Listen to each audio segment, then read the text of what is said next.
Muchas gracias al diputado Freddy Guevara, primer vicepresidente de la Asamblea Nacional. Y ahora, para finalizar y cerrar el debate, tiene la palabra y puede hacer uso de la tribuna de oradores, va a hablar desde abajo, el diputado Henry Ramos Alup.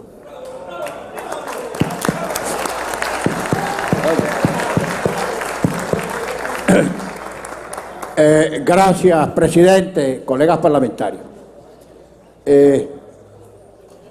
A lo mejor comienzo con una perogrullada, pero la tengo que referir. Nosotros vamos a votar el abandono de cargo porque hay abandono de cargo.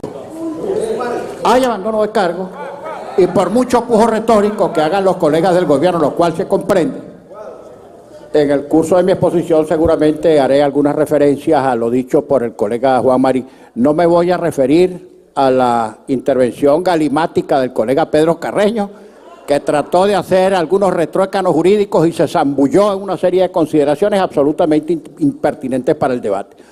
Pero sí responderle a algunas alusiones de carácter jurídico que hizo el colega Juan Marín, pero que se detuvo porque solo leyó parcialmente el artículo 133.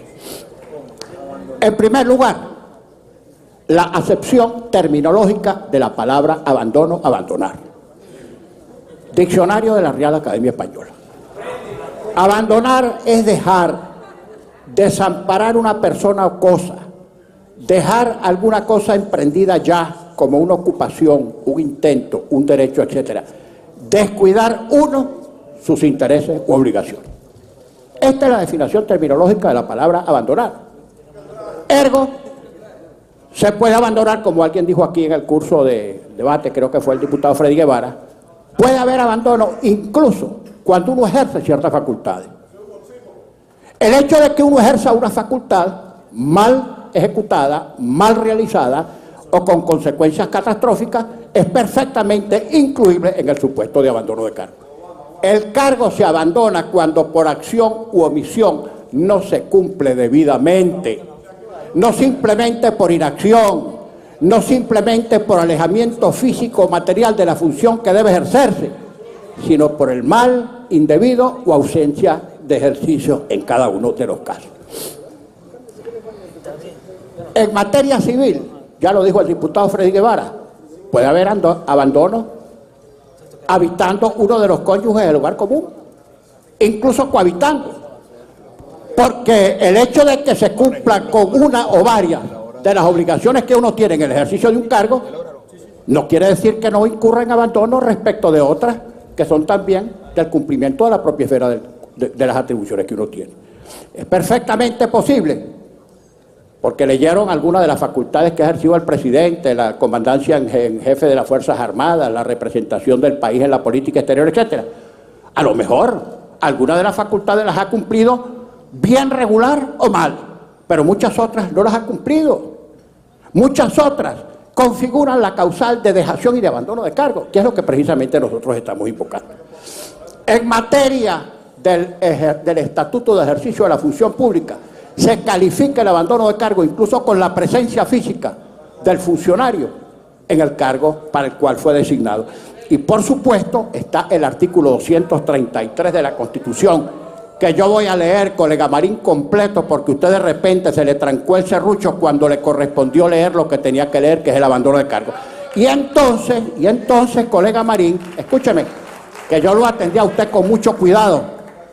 Entonces, por allí se fue a hacer una especie de interpretación analógica o extensiva, ignorando usted que en los campos donde el legislador no distingue, no puede distinguir el intérprete. Y usted no puede invocar ni decir que como para el vicepresidente o los ministros se exige una votación calificada, es imposible que al presidente se lo declare en abandono de cargo por mayoría simple. Y si se puede, le voy a leer el artículo. Dice el 233 con su venia, señor presidente. Gracias. Serán faltas absolutas del presidente o presidenta de la República su muerte, su renuncia o su destitución decretada por sentencia del Tribunal Supremo de Justicia su incapacidad física o mental permanente certificada por una junta médica designada por el Tribunal Supremo de Justicia y con aprobación de la Asamblea Nacional, punto y coma, el abandono de cargo, declarado como tal por la Asamblea Nacional, así como la revocación popular de su mandato. Entonces este artículo, fíjese, diputado Marín, este artículo establece dos tipos de causales de cesación absoluta del presidente, unas que son de carácter natural, como la muerte, otras que son de carácter procedimental, la declaratoria de responsabilidad por parte del Tribunal Supremo de Justicia a la destitución, cumpliendo los extremos que establece la ley, un acto voluntario que es la renuncia, y esta, pura y simplemente, que es el abandono de cargo decretado como tal por la Asamblea Nacional. ¿Quién metió esto aquí? ¿Quién metió esto aquí? Yo sé quién lo metió. Esto aquí, en la Constitución, lo metió el entonces constituyente Germán Escarrá. Y en una conversación que tuve con él hace unos meses, cuando todavía nos cruzábamos palabras, porque fuimos amigos, antes de que él aceptara el cargo de ser abogado del gobierno sin nombramiento de procurador, me dijo el diputado Escarrá, un día que estábamos examinando el 233, que la única causal de destitución del presidente, que no pasaba por ninguna otra instancia, ni electoral ni judicial, era precisamente el abandono de cargo. Y así está expresamente establecido en el 233. Entonces, bueno, ninguno de los que aquí estamos fuimos miembros de la Asamblea Nacional Constituyente, pero si uno se pone a revisar, digo de los de acá, tú fuiste constituyente, pero a título de que tú hayas sido constituyente no nos vas a decir qué es lo que dice la Constitución ni cómo se lee, porque nosotros sabemos leer y escribir. Bueno, ¿quién lo metió ahí? Espérate, Juan. Si tú, mira, mi estimado Juan, si tú quieres pide la palabra y te defiende. Ahora no me vuelvas a pichar otro rolincito a pitcher como el de Pedro Carreño, porque simplemente lo voy a agarrar y te voy a raspar en primera. Yo lo que creo también, colegas, aunque no tengo la menor duda que en estos debates de carácter político también tengamos que examinar algunas circunstancias factuales, aunque en el curso del debate nos hagamos un poco tautológicos, repetitivos, porque lamentablemente a veces hay que repetir la argumentación y hacer argumentos circulares, ¿es verdad? Fíjate, si tú te pones a examinar términos correlacionados o correlativos, por ejemplo, el término de gobierno fallido, ¿qué es un gobierno fallido? El que no cumple plenamente con las obligaciones o con sus deberes de satisfacer a la población en todas sus necesidades. Ese es un gobierno fallido. Y gobierno forajido, en cambio, o Estado forajido, es el que viola la Constitución, el que no garantiza la separación de poderes, el que viola los derechos humanos, etcétera, etcétera, etcétera. Tu gobierno, mi estimado colega Marín, está en curso en ambos supuestos. Por una parte es gobierno fallido y por otra parte es gobierno forajido. Y en el caso de en cualquiera de los dos supuestos es perfectamente invocable por parte de cualquier crítico, por parte de cualquier opositor o aún de un ciudadano común, el abandono del cargo, porque es una forma de componer, de resolver, de solucionar una crisis gravísima por las cuales estamos atravesando los venezolanos y que nadie la puede negar. Estamos inmersos. Es la cotidianidad, mi estimado colega Marín, la que pide que declaremos el abandono de cargo. Y algunas cosas que tenemos que decir, colega presidente y colegas diputados, porque hay que hablarle a la Cámara y excámara. Yo he escuchado por ahí, lo tengo que decir, y en eso ustedes han repetido en parte el argumento porque les conviene, que cuáles son las consecuencias de que nosotros declaremos hoy el abandono de cargo. Pues nada, tienes razón, no te angusties, no grites, porque algunos de ustedes gritan cuando no entienden y gritan también cuando entienden, pero siempre gritan. Por Dios, entonces no grites, espérate un ratito.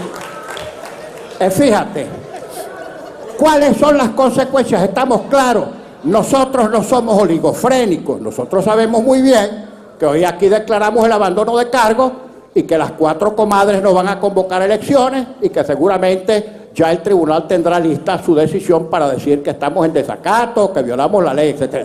Perfecto, sabemos lo que va a pasar. Pero aunque sepamos lo que va a pasar, no nos podemos abstener de cumplir con nuestros deberes constitucionales.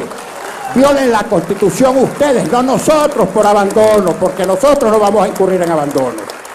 A riesgo de lo que sea, cumplimos con nuestro deber. declaran inconstitucional este procedimiento absolutamente autónomo, incontrolable, porque este no está sometido a control, aunque fuera arbitrario, no está sometido a control. O simplemente digan que no hay proceso, sabemos que eso es lo que va a pasar. Pero entonces hay que hablar claramente, no solamente en la Cámara, sino afuera, porque hay gente que dice, ¿cómo se come eso? Bueno, eso no se come. Eso no se come. Nosotros vamos hoy a adoptar esta decisión política y además que se corresponde en los hechos, en la cotidianidad, que es absolutamente procedente y sabemos que no va a haber elecciones. Nosotros no estamos diciendo vamos a hacerla antes del 10, porque si la hacemos antes del 10 hay elecciones y se va a Maduro dentro de 30 días. Y si la hacemos después del 10, queda el califa de Aragua de presidente, que como que es peor el remedio que la enfermedad, ¿no? Nosotros sabemos que no va a pasar ninguna de las dos cosas. Antes o después del 10 él se va a quedar ahí. Pero no sigan tentando a la opinión pública, no sigan tentando, no le sigan metiendo presión a esta caldera, porque si eso estalla, se los va a llevar por delante. Así es que queremos decir, ex cámara, porque por ahí hay comentaristas de muy buena fe que prácticamente también nos han pedido, señor presidente, que nos inhibamos. Yo he leído en los últimos días algunos articulistas y opinadores de la oposición repitiendo exactamente los mismos argumentos del gobierno. Dios los cría y ellos se juntan. Perfecto, están en libertad de hacerlo, porque nosotros somos respetuosos hasta del derecho a equivocarse que tienen algunos opinadores.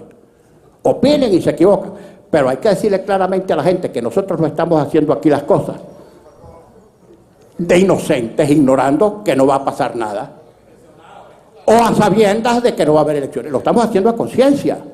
Lo estamos haciendo a conciencia porque estamos cumpliendo con nuestro deber constitucional y porque nosotros no podemos incurrir en el mismo abandono de cargo en que han incurrido Nicolás Maduro y otros órganos del poder público. Así es que no son ejercicios, señor presidente, estimados colegas, de retórica inútil. Tenemos razón, vamos a votar como debemos votar y nuestro árbitro y nuestro juez es el pueblo de Venezuela, no una cofradía de bandidos y de bandidas refugiadas en el Tribunal Supremo de Justicia. Muchas gracias. Muchas gracias, diputado Henry Ramos Alup.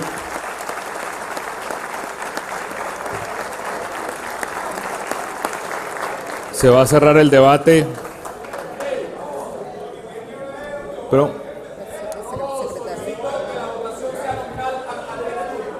Perdón. Bueno, vamos a primero leer el acuerdo. Cartaya. Vamos a leer el acuerdo y después proceder a su votación, y como lo ha pedido el diputado Juan Pablo, vamos a hacerlo a través de votación nominal. Adelante.